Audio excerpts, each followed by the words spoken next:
আজকের সময় দাঁড়িয়ে গুরু এবং শিষ্য এই যে দুটো সম্পর্ক, এই দুটো সম্পর্ক কোথাও থেকে কিন্তু তার মর্যাদা, তার যে গৌরব, তার যে গরিমা, তার যে শ্রদ্ধার জায়গাটা কোথাও থেকে কিন্তু নড়ে গেছে। তার পেছনে অনেক কারণ আছে। সেই কারণগুলো খোঁজার চেষ্টা যেমন করব, ঠিক তারই সাথে আজকের এপিসোডে আপনারা যারা দেখছেন, যারা পুরনো যারা আছেন, আমার এই চ্যানেলের ভক্তরা যারা আছেন, তারা চেনেন দেবাশিস দাকে। দেবাশিস দা তিনি মা নর্মদার পরিক্রমা করেছেন পায়ে হেঁটে 1 বছর সময় ধরে, এবং দেবাশিস দার নতুন একটা বই আসছে।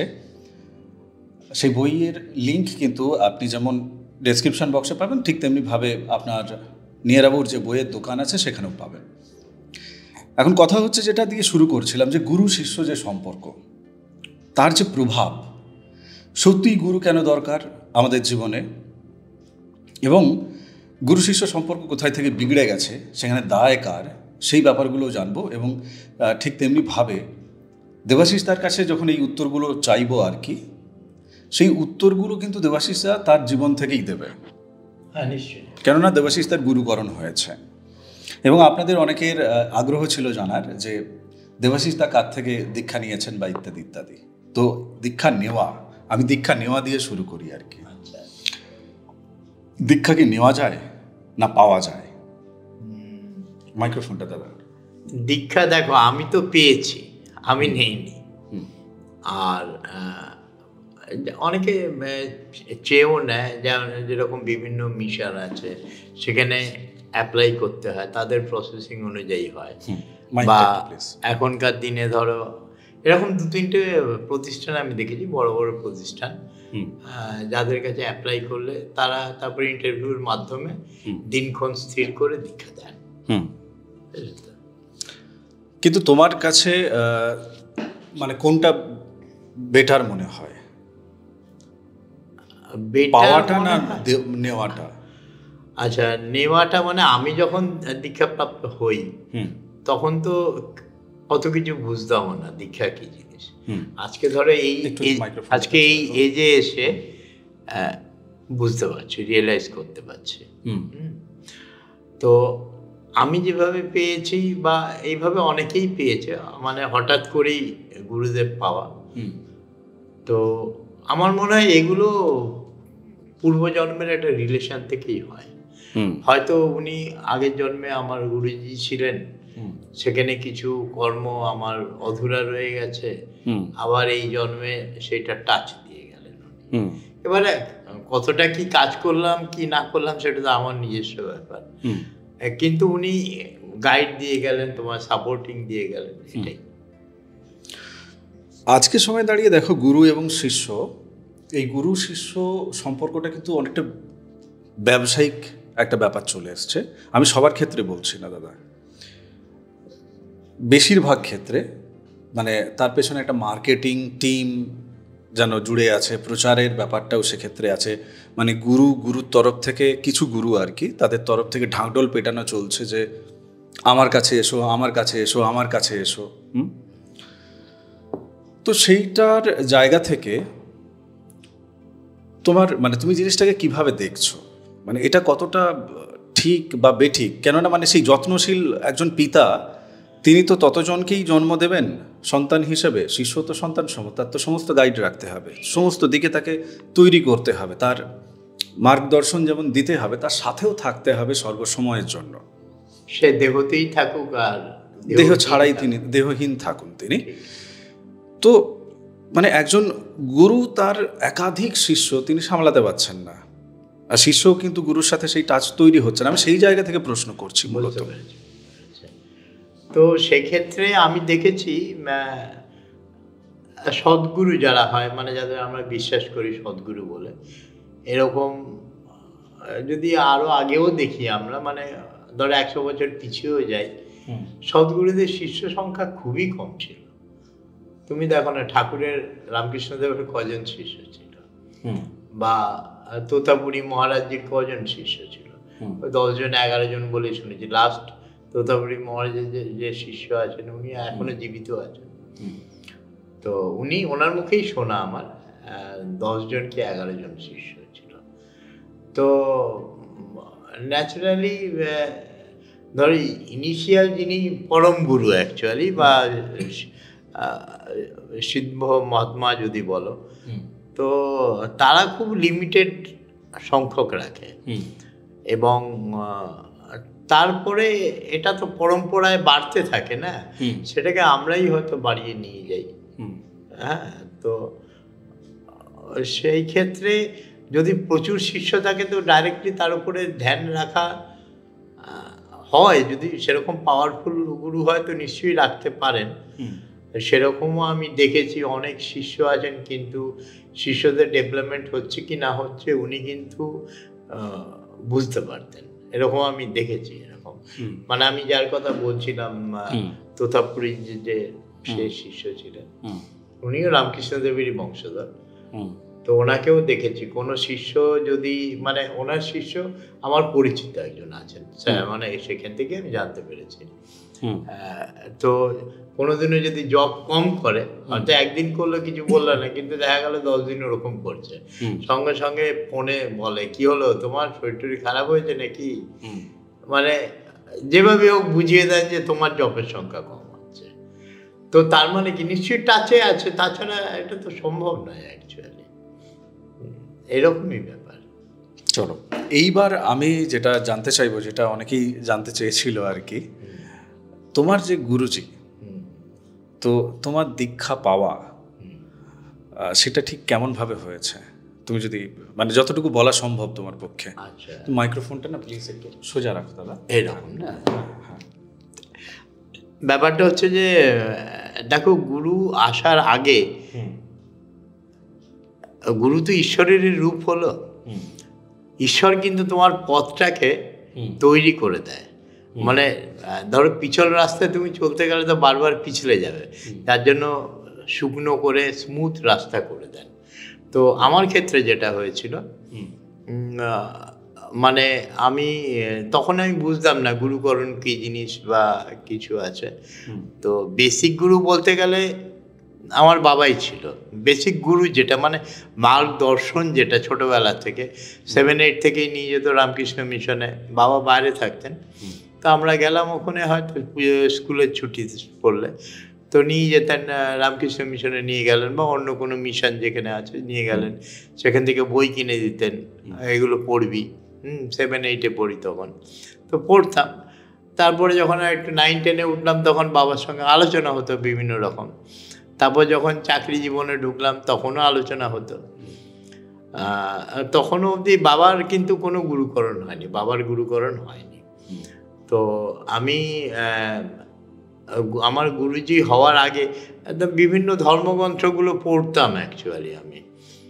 তার আগে যৌগিক কথামৃত আমার পড়া ছিল, বা তোমার ভারতের সাধু সঙ্গ, এরকম বিভিন্ন রকম বই টইগুলো পড়া ছিল আমার, বা শঙ্করনাথ বোধহয় ভারতের সাধু সঙ্গমের বই আছে না, তো ওই বইগুলো বাবা এনে এনে আমায় পড়তে দিতেন। তো ওগুলো পড়তাম, বিভিন্ন সাধু সন্ন্যাসীদের কথা জানতে পারতাম, ভাল লাগতো পড়তে। তো সেই রকমই একবার হঠাৎ করে 1979 সালে সাগর মেলায় যাই আমি, হঠাৎ করেই, মানে বাড়িতেও বলিনি, অফিস থেকে ছুটি হয়ে যায়, তো একজন এসে বলে যে যাবি, আমি আর দুজন চলে যাই। তো তখনকার দিনে তো হাওড়া অবধি এসে একটা বাস পেয়ে নামখানা অবধি চলে গিয়ে ওখান থেকে লঞ্চ ধরে চলে গেছিলাম। সারা রাত্রি হেঁটে ফেটে স্নান টান করে সকালবেলা ব্যাক করে এসেছিলাম। কিন্তু ওখানে যে সাধু সন্ন্যাসী দেখেছি, তা আমার ঠিক মানে কেন জানি না আমার মনে হয়নি, মানে এই কীরকম যেন লেগেছিল, মানে মনে ধরেনি অ্যাকচুয়ালি। তো আমি ফিরে আসার পরে বাবার সঙ্গে আলোচনা করলাম যে এই ব্যাপার, ভাল লাগেনি, বলে আচ্ছা ঠিক আছে, আর কিছু বললেন না। তো তারপরেই আমার ধরো অফিসেই, তখন আমি চাকরি করি, অফিসেই একজন নাগা সন্ন্যাসী এসে দর্শন দিয়ে নাগাদের সিমটমগুলো দেখিয়ে দিয়ে গেলেন সেই সময়। তো তখন আমি যেখানে চাকরি করতাম তার বোধহয় মাসখানেকের মধ্যে আমি ট্রান্সফার হয়ে চলে যাই আরও ধরো 2-3 কিলোমিটার দূরে। আমি রেলওয়েতে সার্ভিস করতাম একটা ছোট্ট কেবিনে। তো ওইখানে যাওয়ার পরে দেখতাম যে ধরো আমরা 3 জন স্টাফ একসঙ্গে কাজ করতাম। তো সবাইকে দেখতাম পালা করে করে বলতে এই আধ ঘন্টার জন্য আসছি। তো কোথায় যেত আমিও জানতাম না। তো একদিন আমি জিজ্ঞেস করলাম ওদের, তোরা কোথায় যাস? বলে এখানে একজন সাধুজি আছে, ওনার কাছে যাই। আমরা কি হয় ওখানে গেলে? বলে উনি ভালো ভালো কথা বলে, আর একটু চা পা পাওয়া যায়, একটু চা পা খাই চলে আসি। আর খুব ভালো কথা। তা একদিন আমি গেলাম ওদের সঙ্গে। তো আমি গিয়ে দেখলাম যে একজন সাধুজি বসে আছে, তখন গরমকাল ছিল, একটা গেঞ্জি আর একটা ওই আধ ময়লা ধুতি পরে একটা খাটের উপরে বসে আছেন, তলায় শতরঞ্জি পেতে 4-5 জন লোক বসে আছে, উনি বিভিন্ন কথা বলছেন, ওনারা শুনছে। তো কেন জানি না ওনার কথার মধ্যে একটা অদ্ভুত আকর্ষণ ছিল। তো আমি মাঝে মাঝে যেতাম, কিন্তু আমি ওনার সঙ্গে কোনো কথা বলতাম না, চুপচাপ যেতাম, বসতাম, শুনতাম। ডিউটি আওয়ার্সের মধ্যেই তো যাচ্ছে, আবার তাড়াতাড়ি করে পালিয়ে আসতাম। হ্যাঁ, এইরকম হতো অ্যাকচুয়ালি। তো একদিন আমি নাইটে ডিউটি করছি, রাত্রিবেলা ডিউটি করছি, আমাদের নাইট ডিউটিও ছিল। তখন ভোরবেলা, মানে ওই ধরো সূর্যের আলো ফোটেনি, 4টে কি 4:15 হবে, অন্ধকার আছে। হঠাৎ দেখছি নিচের থেকে কেউ আমার ডাকছে, চৌধুরী চৌধুরী বলে ডাকছে। তো আমি ভাবলাম এত রাত্রে কে ডাকছে, আমি ভাবছি কেউ অফিসার হতে ইন্সপেকশনে এসছে বা কিছু একটা হবে। তো আমি উকি মেরেছি জানলা দিয়ে, দেখছি যে উনি দাঁড়িয়ে আছেন, সেই সাধুজি দাঁড়িয়ে আছেন নিচে। তো সিঁড়ি দিয়ে, দোতলা কেবিন ছিল, আমি সে কাঠের সিঁড়ি দিয়ে নিচে নামলাম। নামার পরে উনি বলছে, আমি বললাম যে কী ব্যাপার আপনি এত ভোরবেলা? বললো না, আমি এমনি পাইচারি করতে বেরিয়েছি, খুব ক্যাজুয়ালি বলছে। তারপরে বলে পরশুদিন তুমি আমার কাছে চলে এসো সকালবেলা 8টা নাগাদ, একটু দরকার আছে, স্নান টান করে এসো। ব্যাস এইটুকু বলে কিন্তু উনি চলে গেলেন। কেন বললেন, কি করলেন, উনি বলে চলে গেলেন ওনার মতো করে। আমি ভাবছি উনি জানলেনই বা কী করে যে আমি এখানে চাকরি করছি আর আমাকে পাবে, বা কি ব্যাপার আমি কিছুই বুঝলাম না। তা আমি যথারীতি বাবাকে বললাম। বাবাকে বলাতে বাবা বললেন যে ঠিক আছে তুই স্নান টান করে যা। বাবা অনেক বেশি অভিজ্ঞ ছিলেন, স্নান টান করে যাবে, ফুল টুল নিয়ে যাস সঙ্গে। আমি ঠিক আছে, ফুল ধূপকাঠি সব নিয়ে গেলাম যথারীতি। ওই দিনে ডিউটি অ্যাডজাস্ট করে নিলাম, করে নিয়ে গেলাম।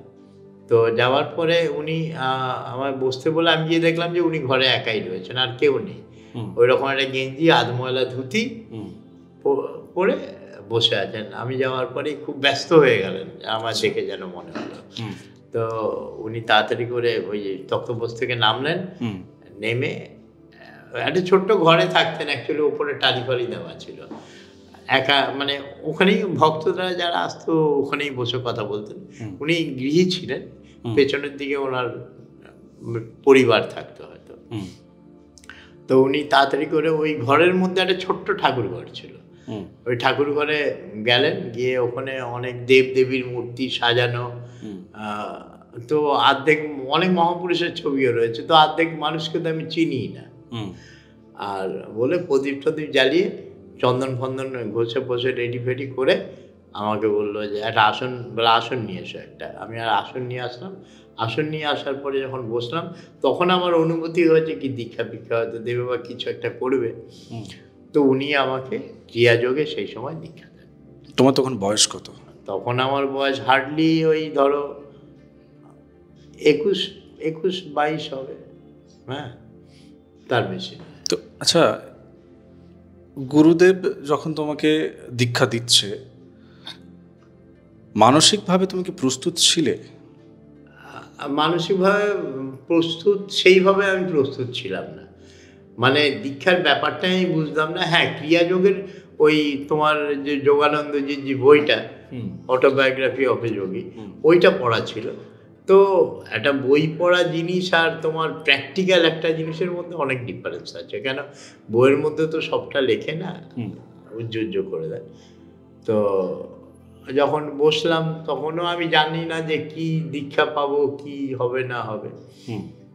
তো বসে উনি প্রদীপ জ্বালিয়ে আমাকে যখন ক্রিয়াযোগের দীক্ষা দিলেন, মানে আমায় বললে এইভাবে শ্বাস নিতে হয়, এইভাবে শ্বাস ছাড়তে হয়। আর ওঙ্কার জপ করতে হয়, শ্বাসের সঙ্গে কীরকম ভাবে ওঙ্কার জপ করতে হয় সেটা উনি দেখিয়ে দিলেন।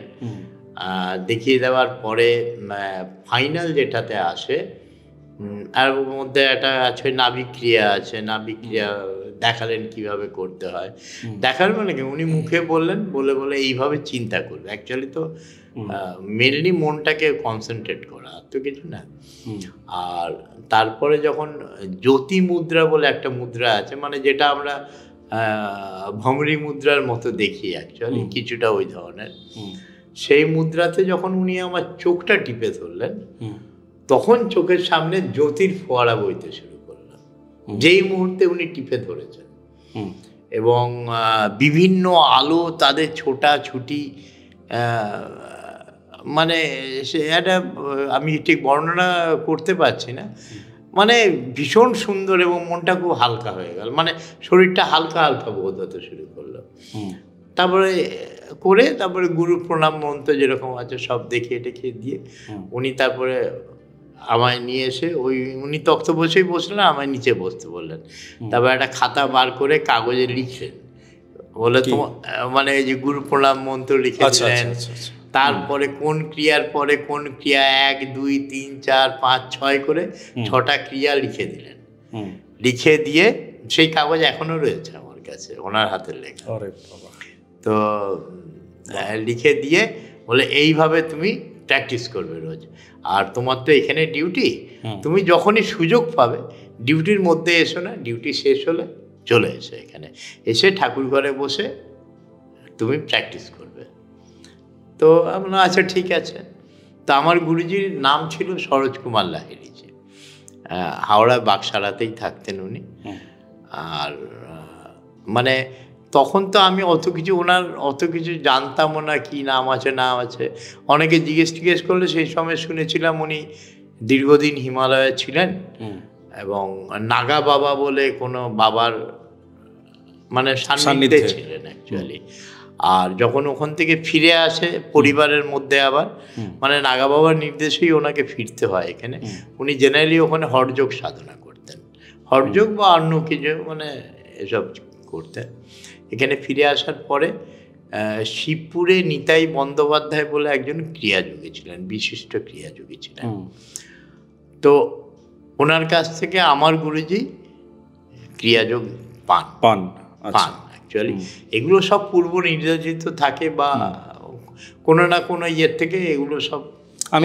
আমি আসবো ওই প্রসঙ্গে। আমি তোমাকে একটা জিনিস জানতে চাইবো এই ক্ষেত্রে, ধরো যিনি তোমাকে দীক্ষা দিলেন তার সাথে আর্থিক বিনিময়ে দীক্ষা দেওয়ার দিন বা আজ পর্যন্ত সেটা কতটা পরিমাণ আর্থিক বিনিময় হয়েছে, বা তুমি মানে তিনি তোমার কাছে কখনো চেয়েছেন কিনা, বা সেই ব্যাপারটা নিয়ে যদি একটু বলো। আচ্ছা, আমাকে যেদিন আমার সঙ্গে ভোরবেলা গুরুজি দেখা করতে এসেছিলেন, তো আমায় ভোরবেলা বলেছিলেন যে একটা ডেট দিয়েছিলেন পরশু দিন আর কি। তো মোস্ট প্রবাবলি ওই দিনটা বুধবার ছিল। তো গুরুজি বলেছিলেন শুধু আমাকে তুমি একটা হর্তকি নিয়ে এসো, আর কিছু আনেনি। এবং আমায় যখন দীক্ষা দান করলেন, দীক্ষা দানের পরে কিন্তু উনি ওই হর্তকিটাই নিয়েছিলেন, 1 পয়সাও নেননি আমার কাছ থেকে। এবং আমি ধরো ওনার সান্নিধ্য করেছি মোটামুটি বছর 2-2.5 করছি। মানে রেগুলার দেখা হতো? রেগুলার না, মানে সপ্তাহে 2 দিন 3 দিন দেখা। আমি সেটাই বলছি আর কি, ধারাবাহিকভাবে দেখা। আর নাইট ডিউটি থাকলে জেনারেলি আমি আগে চলে যেতাম, গিয়ে দেখা করে তারপরে ডিউটিতে আসতাম। কেন অফিস থেকে ওনার বাড়ি যেতে ওয়াকিং ডিস্টেন্স 2 মিনিট ম্যাক্সিমাম। আর ওনার সঙ্গে আমার এই 2-2.5 বছরের মধ্যে একবার ওনার যেই ঘরটায় উনি থাকতেন, আমরা বসতাম গিয়ে সত্যজিৎ, ওই ঘরের কিছু টালি ফালি খারাপ হয়ে গেছিলো, সেগুলো রিপেয়ারিংয়ের ব্যাপার ছিল। তো উনি কিছু বলেননি। তো আমার মানে ওই বর্ষাকালে জল পড়েছে, এটা আমার চোখে এসছে। তো একদিন আমি 300 টাকা নিয়ে গিয়ে ওনাকে দিয়েছিলাম, যে এই টালিগুলো একটু কাউকে দিয়ে পাল্টে দিন না, জলটার পরে লোকে আসে, কষ্ট হয়। তো উনি নিয়েছিলেন, আর কিছু বলেননি। ব্যাস আর্থিক লেনদেন ওইটুকুই, উনি কোনোদিনও কিছু জাননি আমার কাছ থেকে। এবং আজ এই বয়সে আমি এসে বুঝতে পারি উনি কত শক্তিশালী মানুষ ছিলেন। কেন ওনার ফিলিংস না প্রতি মুহূর্তে আমি পাই এখন। আর ইভেন আমি যখন পরিক্রমাতে ছিলাম নর্মদার ধারে, একজন বাঙালি সাধুর সঙ্গে দেখা হয়েছিল, ওনারও বাড়ি শিবপুরে। কথা প্রসঙ্গে গুরুজির কথা এলো, নিতাই বন্দ্যোপাধ্যায়ের কথা এলো। তো ওর বাড়ির কাছাকাছি নিতাই বন্দ্যোপাধ্যায়ের বাড়ি ছিল, মানে ছেলেটা যখন ছোট ছিল তখন উনি দেখেছে নিতাই বন্দ্যোপাধ্যায়, বা নিতাই বন্দ্যোপাধ্যায়ের বিভিন্ন অলৌকিক গল্প শুনেছে ছেলেটা। তো সেই কথাগুলো বলছিল।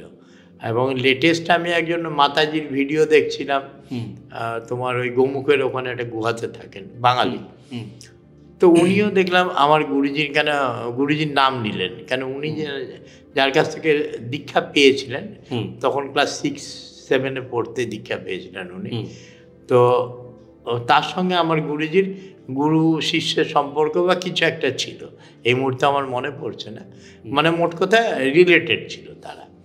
দেবাশিসদা, আমরা না এই যখন মানে এই জীবনের জায়গা থেকে যখন পরবর্তী জীবনের দিকে যাচ্ছি, আমরা অতীত জীবন থেকে আমরা এসেছি, পুনর্জন্ম চলছে আমাদের, রিবার্থ চলছে।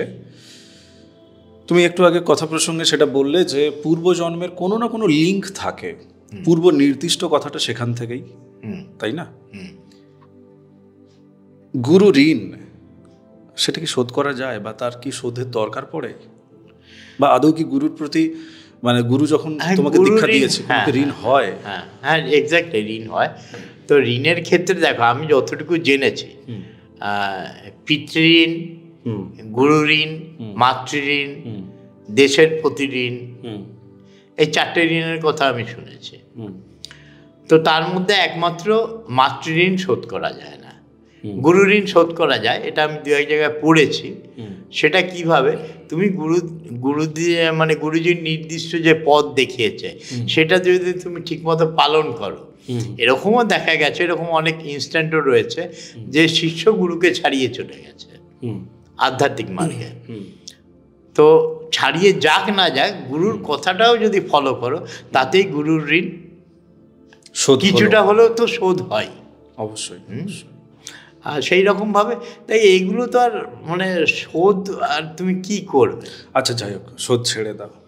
তুমি কি জানতে পেরেছো যে এই যিনি তোমার গুরুজি হলেন এই জীবনে, এই জন্মে, সরোজ কুমার লাহিড়ী শ্রদ্ধেয়, তো এনার সাথে তোমার আগের কি সম্পর্ক ছিল? নিজে কি কখনো ডিসকভার করার চেষ্টা করেছো বা জানতে পেরেছো? হ্যাঁ, চেষ্টা, দেখো আমি চেষ্টা করেছি। আমাদের যেটা আছে, ধরো আমি 21 বছর বয়সে দীক্ষা পেয়েছি, আমি 28 বছর বয়সে সংসার জীবনে ঢুকে যাই, এবং 28 থেকে ধরো মোটামুটি ওই 45 বছর অবধি আমার ক্রিয়া রেগুলারলি হতো না। কেন, তখন আমি চাকরি করতে যেতাম বহু দূরে, আপ অ্যান্ড ডাউন ছিল, 2টো মেয়ে ছিল, 2টো মেয়েদের পড়াশোনা, তাদের কোচিং থেকে আনা নেওয়া, মানে সোজা কথা সাংসারিক জীবনেই ব্যস্ত ছিল। কিন্তু ওই যে 21 থেকে ধরো 28 অবধি, তখন মোরাললেস আমি ক্রিয়াটা করতাম। হ্যাঁ, দিনে 2বার না পারলেও 1বার করতাম। এবং তারপরে ধরো এরকম হয়েছে, আমাদের ডিউটিতে কীরকম হতো, ধরো গেলাম, আমার রিলিভার এলো না, আমার কন্টিনিউ করতে হতো অ্যাকচুয়ালি, বা কোনো স্টাফ এলো না, যখন সুপারভাইজিংয়ে গেলাম স্টাফ কেউ এলো না, তো তার ডিউটিটাও করতে হতো। এরকম হয়েছে, সকাল 10টার সময় বেরিয়েছি, পরের দিন সকাল 10টায় বেরোচ্ছি। চাকরিতে হয় এটা হয়। তো সেক্ষেত্রে আমি দেখেছি, ধরো আমি দেখলাম যে আমার সন্ধ্যে 6টা থেকে বসতে হবে প্যানেল চালাতে, পরদিন সকাল 6টা অবধি, মানে 10টা অবধি কোনো লোক নেই। তো তখন আমি কি করতাম, বিকেল 4টে 4:30টার সময় ভালো করে হাত ধুয়ে ক্রিয়াতে বসে যেতাম। 1 ঘন্টা পাক্কা ক্রিয়া করলে ফুল এনার্জি চলে আসতো। তারপর রাত ভোর কেটে যেত, আমি বুঝতে পারতাম না। মানে এই যেটা একটা এক্সট্রা এনার্জি তোমার লাভ হতোই তাতে। হ্যাঁ, এবং তারপর ধর 55-56 পরে আস্তে আস্তে আবার ক্রিয়ার মধ্যে ঢুকে যাই। তো তখন আমি গুরুজির যে উপস্থিতিটা, সেটা ধরো শেষের দিকে আমি উপলব্ধি করতে পারি। কেন, আমার খুব কোয়ারিজ ছিল যে এইটা করেই যাচ্ছি, কি হবে না হবে। কিন্তু যে জ্যোতি দর্শন বলো, মানে ওনার যে দর্শন প্রক্রিয়াটা, যেটাতে উনি খুব আলো এনেছিলেন আমার শরীরে টাচ করে, সেইটা ধরো আমি যখন নিজে করতে গেছি সেই জিনিস আসেনি।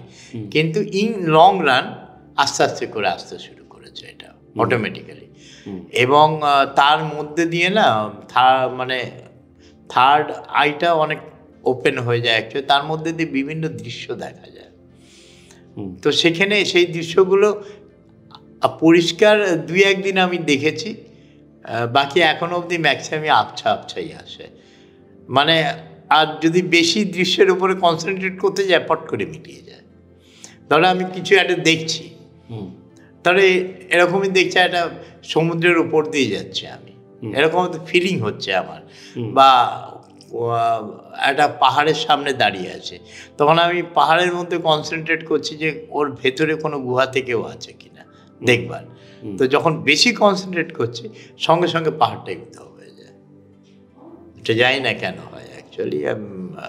তারপর ঠিক আছে, ভগবানের যা ইচ্ছা তাই হবে, এই আর কি। একেবারে শেষ প্রশ্ন তোমাকে করি আজকের এপিসোড, আমরা লাস্ট প্রশ্ন তোমার কাছে। গুরু এবং শিষ্য,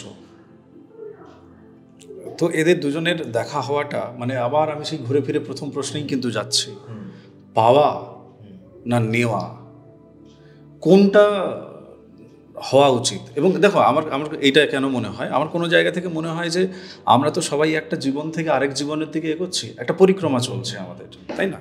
শরীর নেওয়ার পরিক্রমা চলছে। তো সেই জায়গা থেকে মেবি এই জীবনে দীক্ষা মানে হিউম্যান কন্ট্যাক্ট আর কি, সেই দীক্ষাটা হয়তো নাও থাকতে পারে। মানে ধরুন আমি ধরো আমি ভেবেছিলাম যে আমি কখনো পাইলট হব, আমি তো এই জীবনে হতে পারলাম না, কেননা আমি ফিজিক্স কেমিস্ট্রি নিয়ে পড়াশোনাই করিনি, আমি ট্রেনিংয়ে নিইনি। আমি পাইলট হতে যেমন পারলাম না, ঠিক তেমনিভাবে হয়তো আমার দীক্ষাটা হলো না, কিন্তু তার মানে এই নয় যে আমি ঈশ্বরের চিন্তা করছি না, জব করছি না, ইত্যাদি ইত্যাদি, সেটা তো করছি না এমনটা তো নয়। কিন্তু আমার যেটা ব্যক্তিগতভাবে মনে হয় যে, আমার মনে হয় যে নেওয়া প্রসেসটা আমার কাছে খুব ভুলভাল মনে হয়। হ্যাঁ, আমার মনে হয় যে পাওয়াটাই হোক দান, এটা অ্যাকচুয়ালি দান, এটা দান, পাওয়া দান টোটালি। এবং এটা ধরো আমার যেরকম, মানে তুমি একটা হাবিজাবি মাটিতে একটা গাছ লাগিয়ে দিলে কি ভালো হবে? সেই রকমই আমাদের মনের যে কুপ্রবৃত্তিগুলো আছে সেগুলো যতক্ষণ না ডিস্ট্রয় না হচ্ছে, তোমাকে ধরো কেউ দীক্ষাদান করলেও তুমি সেটাকে যদি না মানো তো তোমার ফ্রুটফুল হবে কি করে? না, একটা জিনিস হয় কি, ধরো তোমার চলতে চলতে পথিক হয়ে ওঠার মতো ব্যাপারটা, কিন্তু এই যে মানে আগে একটা মাটি তৈরি হয়, সেটা অজান্তেই হবে। কিন্তু কেউ যদি জেনে শুনে না মাটি তৈরি হচ্ছে, সে নিজে করছে মাটি তৈরি, আসলে মাটি তৈরি হচ্ছে না। আমি এই জায়গাটাতেই আসছি। হ্যাঁ, সেটা হচ্ছে না, তার কারণ হচ্ছে সেটা যেটা করছে সে তো তার মানে তার ভেতরে অহংকার কাজ করছে। আমি মাটি তৈরি করছি, এটাও একটা অহংকার। হ্যাঁ, সেটাও একটা অহংকার। এবং কোথাও থেকে একটু ওইভাবে হয় না, এটা ন্যাচারালি হয়ে যায়। মানে আমরা তো কেউ জানি না কোন জন্মে কি করেছি না করেছি, বা আমাদের ভেতরে জমে আছে, কতটা ভালো কতটা খারাপ কিছুই জানি না। তো সেই যে বিচার করার মালিক, তার উপরে যদি ভরসা রাখো, সে ঠিক প্রত্যেককেই তো নিয়ে যাচ্ছে, এগিয়ে নিয়ে যাচ্ছে, কেউ তো আমরা পিছিয়ে যাচ্ছি না, দাঁড়াচ্ছে কোথায়। হ্যাঁ, প্রত্যেক সেকেন্ডে এগোতে বাধ্য হচ্ছি আমরা, তো ন্যাচারালি প্রত্যেকেই এগোচ্ছি। এবং যার যখন সময় হচ্ছে ঠিক মানে সময় মতো কেউ না কেউ এসে তাকে পথ দেখিয়েও দিয়ে যাচ্ছে, প্রত্যেকের ক্ষেত্রেই আমি দেখেছি। তাই এই এখন না দীক্ষা নেওয়ার বিষয়টা, মানে দেখো আমার যেটা মনে হয়, আমি নিজের কথাটাই রাখার চেষ্টা করছি এই এপিসোডে। আমার যেটা মনে হয় যে তুমি যে কোনো একজন দেবদেবী যার প্রতি তোমার ভালোবাসা জন্মাচ্ছে, প্রথম কথা ভালোবাসা জন্মাচ্ছে, চাওয়া পাওয়ার গল্প মেটাও। মানে আমার মা কালীকে ডাকতে ভালো লাগছে, কেননা তার সাথে আমি দুটো লেজুর যোগ করে রেখেছি চাওয়া পাওয়া। তো ভালোবাসা, হ্যাঁ চাইবো, পরে চাইবো, কিন্তু চাওয়ার সে যদি আমাকে কিছু নাও দেয় আমার আপত্তি নেই, আমার তার নাম নিতে ভালো লাগে।